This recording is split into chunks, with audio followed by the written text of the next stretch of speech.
Il y a une valeur ajoutée à la recherche partenariale. Premièrement, au niveau de la qualité même des connaissances qui sont produites.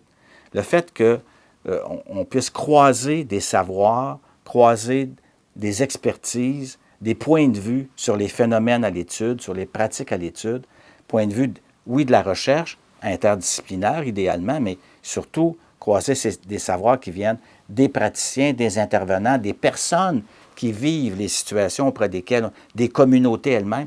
Ça donne une meilleure compréhension des phénomènes, des pratiques à l'étude. Un des grands apports de Denis dans les dernières années, assurément, c'est de faire le pont entre le développement des communautés et la transition socio-écologique. La recherche partenariale qu'il a mis sur pied qui pose ces questions-là et qui s'intéresse aussi à comment c'est vécu sur le terrain. Les impacts de la recherche partenariale qu'on travaille avec Denis en ce moment autour du développement des communautés territoriales et de la transition socio-écologique, pour nous, à la Coalition montréalaise des tables de quartier et pour nos membres, donc les tables de quartier à Montréal, elle a vraiment comme été... L'impact est super important. On sentait qu'on devait être là, qu'on avait un rôle à jouer, mais c'était pas facile pour nous de comprendre finalement à quoi on pouvait servir et l'approche. Justement, nous, on travaille davantage sur la justice sociale, les inégalités sociales et tout ça. Puis on se disait, mais comment on peut s'inscrire là-dedans? Et là, la recherche partenariale est vraiment venue mettre des mots, des arguments. Elle nous considère vraiment comme des piliers de cette transition socio-écologique-là.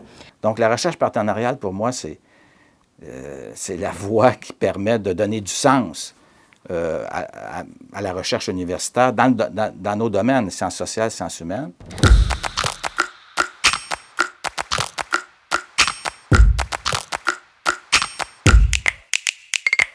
Je pense que la posture, à la fois en recherche, d'être présent, de bien comprendre ce qui se passe dans les milieux de pratique, mais aussi dans les communautés, les voir évoluer, ces communautés-là, et s'assurer de produire des recherches qui vont aider et soutenir le développement des communautés. Je pense que c'est essentiel dans sa façon de travailler, mais aussi dans ses productions de recherche par la suite. Je pense aux livres qu'il a publiés, aux conférences qu'il organise. Il fait dans une idée à la fois de soutenir la production de connaissances, mais aussi soutenir la pratique. Juste en termes de mobilisation de connaissances produites dans nos dernières démarches de recherche, c'est pas comparable à ce qui se fait seulement sur une base académique en termes de publication, de diffusion de connaissances, d'invitation à partager les connaissances.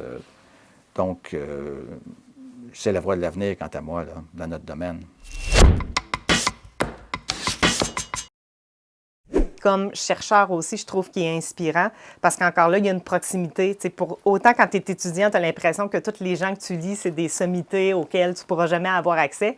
Mais quand tu le rencontres, puis que tu le vois, puis qu'après ça, tu vois que tu es capable de créer un lien avec lui puis de le maintenir dans le temps, bien, c'est un modèle à cet égard-là que pour être chercheur sur ces terrains-là, il faut que tu descendes proche du terrain puis que tu parles un vocabulaire puis que tu adaptes tes recherches aux besoins des gens du terrain aussi, puis pas juste sur ce qui t'inspire sur le plan là, théorique. Là.